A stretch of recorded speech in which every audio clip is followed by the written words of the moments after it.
ರಾಜ್ಯಾಧ್ಯಕ್ಷರು ಸೇರಿದಂತೆ ನಮ್ಮ ರಾಜ್ಯಾಧ್ಯಕ್ಷರು ಮತ್ತೆ ನಮ್ಮ ವಿಪಕ್ಷ ನಾಯಕರಾಗಿರ್ತಕ್ಕಂಥ ಆರ್ ಅಶೋಕ್ ಅವರು, ವಿಜಯೇಂದ್ರ ಅವರು ಇಬ್ಬರ ನೇತೃತ್ವದಲ್ಲಿ ನಾಳೆ ವಿಧಾನಸೌಧದಲ್ಲಿರ್ತಕ್ಕಂಥ ಗಾಂಧಿ ಪ್ರತಿಮೆ ಬಳಿ ಎಲ್ಲ ಶಾಸಕರು ಸೇರಿ ಪ್ರತಿಭಟನೆಯನ್ನ ನಾವು ಮಾಡ್ತೇವೆ. ಕಾರಣ ಏನು ಅಂತ ಹೇಳಿದ್ರೆ, ನಮ್ಮ ರಾಜ್ಯದ ಸುಳ್ಳು ಗಿರಾಕಿ ಸಿದ್ದರಾಮಯ್ಯ ಅವರ ವಿರುದ್ಧ, ಸುಳ್ಳು ಸರ್ಕಾರದ ವಿರುದ್ಧ ನಾವು ಜನಜಾಗೃತಿಯನ್ನ ನಿರ್ಮಾಣ ಮಾಡೋದಕ್ಕೋಸ್ಕರವಾಗಿ ರಾಜ್ಯದಲ್ಲಿ ಹಸಿ ಸುಳ್ಳನ್ನ ಹೇಳ್ತಾ ಇರ್ತಕ್ಕಂಥ ಸುಳ್ಳು ರಾಮಯ್ಯ ವಿರುದ್ಧ ಪ್ರತಿಭಟನೆಯನ್ನ ನಾವು ಮಾಡ್ತಾ ಇದ್ದೀವಿ.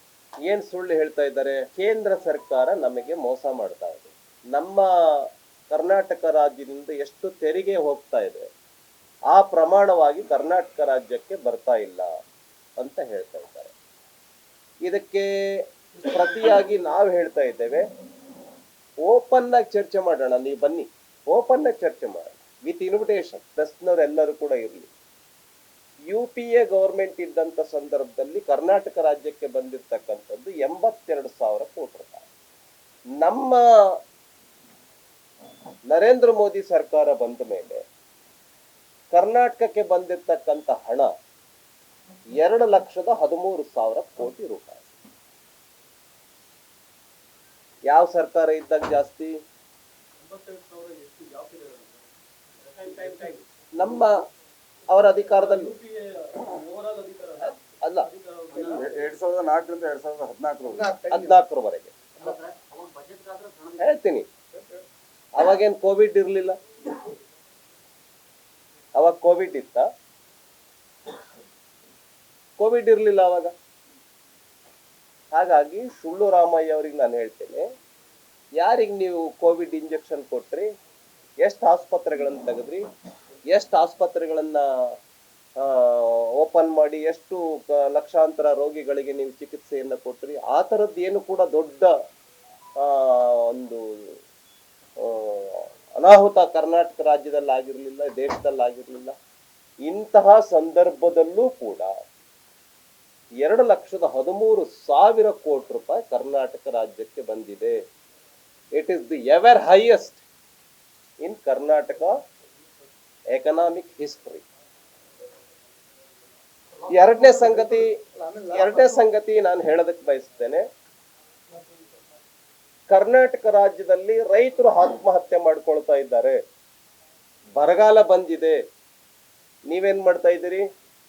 ರೈತರಿಗೆ ಒಂದು ನಯಾ ಪೈಸೆ ಕೊಟ್ಟಿಲ್ಲ, ಇದುವರೆಗೆ ಬಿಡಿಗಾಸು ಕೊಟ್ಟಿಲ್ಲ ಈ ಸರ್ಕಾರ. ಎಲ್ಲಿ ಅಕೌಂಟಿಗೆ ಬಂದಿದ್ಯಾ? ಬಂದಿದ್ರೆ ನಮಗೆ ರಿಪೋರ್ಟ್ ಆಗತ್ತೆ, ಇನ್ನು ಅಕೌಂಟ್ಗೆ ಹಾಕಿಲ್ಲ. ಹೇಳಿದ್ದಾರೆ 2,000 ಕೋಟಿ, 130. ಆಯ್ತು 2,000 ರೂಪಾಯಿ ಸಾಕಾ? 2,000 ರೂಪಾಯಿ ಸಾಕಾ? ಅದಕ್ಕೆ ನಾನೇ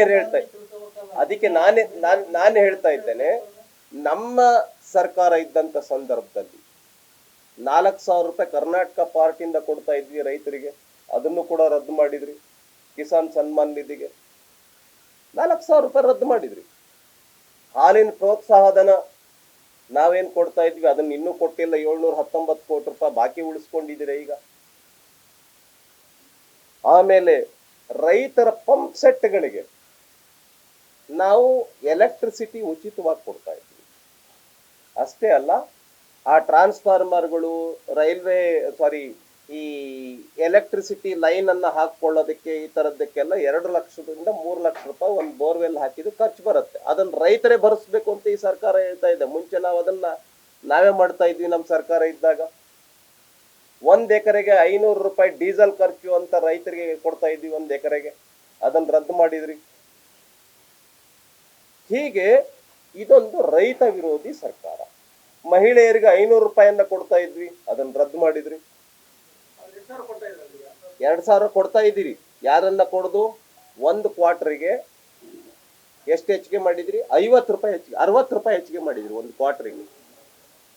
ಒಬ್ಬ ವ್ಯಕ್ತಿ 1 ಕ್ವಾರ್ಟರ್ ತೆಗೆದುಕೊಳ್ಬೇಕು ಅಂದ್ರೆ ನಾನು ಓಪನ್ ಆಗಿ ಹೇಳ್ತೇನೆ, ಡಿಬೇಟ್ ನಡೀಲಿ. ಡಿಬೇಟ್ ನೋಡಿ, ಜನಕ್ಕೆ ಗೊತ್ತಾದ್ರೆ ವಿರೋಧ ಮಾಡ್ತಾರೆ. ನಾನು ಅದಕ್ಕೆ ಹೇಳ್ತಾ ಇದ್ದೀನಿ, ವಿ ವಿಲ್ ಅಪೋಸ್. ಗಂಡು ಮಕ್ಕಳ ಹತ್ರ ಎಲ್ಲ ಕಿತ್ಕೊಂಡು ಸಾಯಂಕಾಲ ಕಿತ್ಕೊಂಡು ಬೆಳಿಗ್ಗೆ ಅವ್ರ ಅಕೌಂಟ್ಗೆ ಹಾಕೋದೇನಿದೆಯಲ್ಲ, ಇದು ಜನಕ್ಕೆ ಹಾಕ್ತಕ್ಕಂಥ ಒಂದು ದೊಡ್ಡ ಮಕ್ಕಲ್ ಟೋಪಿ. ಹಾಗಾಗಿ ಈ ಸರ್ಕಾರ ಎಂತ ಸರ್ಕಾರಪ್ಪ ಅಂತ ಹೇಳಿದ್ರೆ, ಇದು ಮಕ್ಕಲ್ ಟೋಪಿ ಸರ್ಕಾರ. ರೈತರನ್ನ, ಬಡವರನ್ನ ಎಲ್ಲರನ್ನು ಕೂಡ ಕೂಲಿ ಮಾಡಕ್ ಹಚ್ಚಿ ಇವ್ರೆ ಈ ಸರ್ಕಾರ ಏನಪ್ಪಾ ಮಾಡ್ತಾ ಇದೆ ಅಂತ ಹೇಳಿದ್ರೆ, ಎಲ್ಲರ ಹತ್ರ ವಸೂಲಿ ಮಾಡ್ತಾ ಇದೆ. ಯಾವುದೇ ಎಲ್ಲ ತೆಗೆದುಕೊಳ್ಳಿ ನೀವು, ಉದಾಹರಣೆ ರಿಜಿಸ್ಟ್ರೇಷನ್ ಫೀಸ್ ಅಡಿಗಿಷ್ಟು ಅಂತ ಹೆಚ್ಚಿಗೆ ಮಾಡಿದ್ದಾರೆ, ಒಂದ್ ಅಡಿಗಿಷ್ಟು ಅಂತ ಹೆಚ್ಚಿಗೆ ಮಾಡಿದ್ದಾರೆ. ಆಮೇಲೆ ಅಬಕಾರಿದು ಶುಲ್ಕ ಹೆಚ್ಚು ಮಾಡಿದ್ರು. ಗ್ಯಾರಂಟಿ ಹೆಸರಿನಲ್ಲಿ ಎಲ್ಲವನ್ನು ಕೂಡ ಹೆಚ್ಚಿಗೆ ಮಾಡಿದ್ರಿ. ಹಾಗಾಗಿ ಸಿದ್ದರಾಮಯ್ಯ ಅವರು ಕರ್ನಾಟಕ ರಾಜ್ಯದ ಜನರನ್ನ ದಾರಿ ತಪ್ಪಿಸ್ತಕ್ಕಂಥ ಕೆಲಸವನ್ನ ಮಾಡ್ತಿದ್ದಾರೆ. ಆದ್ರೆ ಜನಕ್ಕೆ ಗೊತ್ತಿದೆ. ನೀವು ಹೋಗಿ ದೆಹಲಿನಲ್ಲಿ ಪ್ರತಿಭಟನೆ ಮಾಡಿ, ಯಾವ ಪುರುಷತ್ವಕ್ಕೋಸ್ಕರ ದೆಹಲಿನಲ್ಲಿ ಪ್ರೊಟೆಸ್ಟ್ ಮಾಡ್ತಿದ್ದೀರಾ? Under what purpose? ಒಂದ್ ಕಡೆ ಹೇಳ್ತೀರಾ ಇಡೀ ಕರ್ನಾಟಕ ರಾಜ್ಯದ ದೇವಾಲಯಗಳಿಂದ ಹಣ ಬರುತ್ತೆ ನಿಮಗೆ, ಆದ್ರೆ ದೇವಾಲಯಗಳಿಗೆ ಒಂದು ಬಿಡಿಗಾಸು ಕೊಡಲ್ಲ. ರೈತರಿಗೆ ಕೇವಲ 2,000 ರೂಪಾಯಿ ನೀವು ಅಕೌಂಟ್ಗೆ ಹಾಕ್ತೀರಾ. ಅಲ್ಪಸಂಖ್ಯಾತರಿಗೆ 10,000 ಕೋಟಿ ರೂಪಾಯಿ ಅನೌನ್ಸ್ಮೆಂಟ್ ಮಾಡ್ತೀರಾ. 1,000 ಕೋಟಿ ರೂಪಾಯಿ ಆಲ್ರೆಡಿ ಕಾರ್ಯಾದೇಶವನ್ನ ಮಾಡ್ತೀರಾ. ಏನ್ರಿ ರೈತರು ನಿಮಗೆ ತೊಂದರೆ ಮಾಡಿದ್ರು? ಏನ್ ತೊಂದರೆ ಮಾಡಿದ್ರು ರೈತರು? ಯಾರಿಗೆ ಮೊದಲು ಕೊಡ್ಬೇಕಾಗಿತ್ತು 10,000 ಕೋಟಿ ರೂಪಾಯಿನ? ರೈತರಿಗೆ ಮೊದಲು ಕೊಡ್ಬೇಕಾಗಿತ್ತು. ಬಟ್ ಯು ಹ್ಯಾವ್ ಅನೌನ್ಸ್ ಮೈನಾರಿಟಿಗೆ 10,000 ಕೋಟಿಯನ್ನು ಅನೌನ್ಸ್ಮೆಂಟ್ ಮಾಡಿದ್ರಿ. The need of the hour is ರೈತರಿಗೆ ಮೊದಲು ಕೊಡಬೇಕಾಗಿತ್ತು. ಹಾಗಾಗಿ ನಿಮ್ದು ರೈತ ವಿರೋಧಿ ಸರ್ಕಾರ. ಅದಕ್ಕೆ ನಾವು ನಾಳೆ ಪ್ರತಿಭಟನೆಯನ್ನ ಮಾಡ್ತಾ ಇದ್ದೀವಿ. ಏನು ಅಂತ ಹೇಳಿದ್ರೆ, ಈ ವಸೂಲಿ ಭ್ರಷ್ಟಾಚಾರಿ ಸುಳ್ಳು ಸಿದ್ದರಾಮಯ್ಯ ಸರ್ಕಾರದ ವಿರುದ್ಧ, ವಸೂಲಿ ಹಗಲು ದರೋಡೆ ಸಿದ್ದರಾಮಯ್ಯ ಸುಳ್ಳು ಸರ್ಕಾರದ ವಿರುದ್ಧ ನಾಳೆ ನಾವು ವಿಧಾನಸೌಧದ ಗಾಂಧಿ ಪ್ರತಿಮೆ ಎದುರುಗಡೆ ಪ್ರತಿಭಟನೆಯನ್ನ ಮಾಡ್ತೇವೆ. ಕರ್ನಾಟಕ ರಾಜ್ಯದಲ್ಲಿ ಸರ್ಕಾರ ಒಂದು ಕಡೆ ಹನುಮಾನ್ ಧ್ವಜವನ್ನ ಕೆಳಗಿಳಿಸುತ್ತೆ, ಮತ್ತೊಂದು ಕಡೆ ಟೈಮ್ ಟೇಬಲ್ ನಲ್ಲಿ ನಮಾಜ್ಗೆ ಅನುಕೂಲ ಆಗೋ ರೀತಿಯಲ್ಲಿ ಶುಕ್ರವಾರದ ದಿವಸ SSLC ಎಕ್ಸಾಮಿನೇಷನ್ ವೇಳಾಪಟ್ಟಿಯನ್ನೇ ಬದಲಾವಣೆ ಮಾಡುತ್ತೆ. ಯಾವ ಸರ್ಕಾರ ಇರೋದು ಕರ್ನಾಟಕ ರಾಜ್ಯದಲ್ಲಿ? ಟಿಪ್ಪು ಸುಲ್ತಾನ್ ಸರ್ಕಾರ ಇದೆಯೋ, ಸಿದ್ದರಾಮಯ್ಯ ಸರ್ಕಾರ ಇದೆಯೋ? ಎರಡನೇ ಟಿಪ್ಪು ಸುಲ್ತಾನ್ ರೀತಿನಲ್ಲಿ ದರ್ಬಾರ್ ನಡೆಸ್ತಾ ಇದ್ದಾರೆ ಸಿದ್ದರಾಮಯ್ಯ ಅವರು. ನಾಚಿಕೆ ಆಗ್ಬೇಕು. ಖಂಡಿತ ಆ ಸಮಯದ ವೇಳಾಪಟ್ಟಿನಲ್ಲಿ ಏನ್ ಲೋಪದೋಷ ಆಗಿದೆ, ವಿಪಕ್ಷದ ಮತ್ತು ಸರ್ವಪಕ್ಷಗಳ ಸಭೆಯ ಅಭಿಪ್ರಾಯಗಳನ್ನು ತೆಗೆದುಕೊಂಡು ವೇಳಾಪಟ್ಟಿಯನ್ನು ಸರಿಪಡಿಸಬೇಕು ಅಂತ ವಿನಂತಿ ಮಾಡ್ತೇನೆ.